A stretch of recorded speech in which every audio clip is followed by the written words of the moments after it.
Good morning, everyone. We're continuing here in the KITZUR HILCHOS SHABBOS in the laws of Bishul, and today's we get into the world of Kli Sheini, the second vessel. We've been speaking about Kli Sheini, Kli Sheini ala Eish, a vessel that's everything is being cooked in on the fire, off the fire, pouring from the Kli Sheini.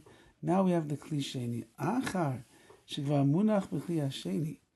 After the food is now in the second vessel, after you poured it out, so we call this now a Kli Sheini, a second vessel.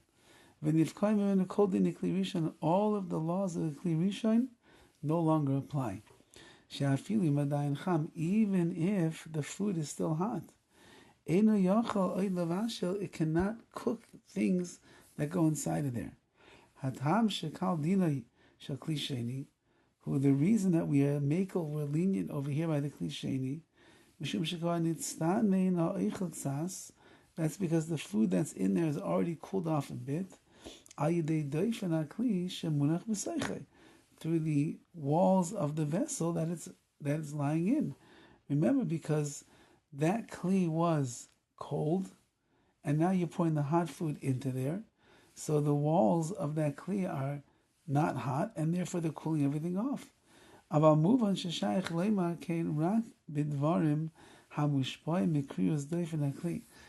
we understand that's only those things which are going to be impacted by the coldness that's in the walls of this vessel. That would be liquids and similar things. They touch all the walls of the Kli, and therefore the whole walls of the Kli are cooling everything down. Aval davar gush, but something that is more thick, something that like a piece of meat, tapuchi adama, or potatoes, or rice, or similar things, that af kashemunachim b'Kli Sheini, even though they are sitting in the Kli Sheini, the walls of that vessel cannot have any real impact or influence on them to cool them off. The only place that this cold vessel can cool things off is where the food itself is touching it. And that's only really one small part of that meat or the potato or the like. But the majority of that is not touching the sides of the Kli. And therefore, danim oisam kechli rishain, we judge them all like a Kli rishain. Right, all of that davar gush, that hot food that's in there, that's thick and the like, we judge it like a Kli Rishon, like a first vessel. Avarak l'chumra, when it comes for l'chumra, we can be lenient, as we'll see, but we'll be machmer as well, that you should not put food that could cook there easily.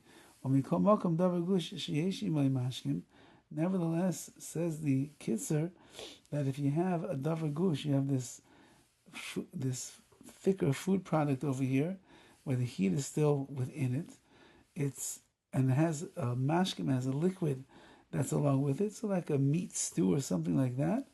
We could go in basa sheyeshi maroitev, like meat that has gravy, sheshakur b'seicha, and the meat is just like drowning inside the gravy over there. Noisnim loydin Kli Sheini, we give it the halachic status of a Kli Sheini. So if there's liquid, and the liquid obviously is touching the walls of the vessel, so then we can be lenient. But if you have this davar gush, which you have this thicker piece of food that has its own heat in it, like the potato, we learn over here that the potato just like never seems to lose the hotness. So therefore, even in the Kli Sheini, it's still going to have the halachic status of a Kli Rishon. Have a wonderful day and a wonderful Shabbos.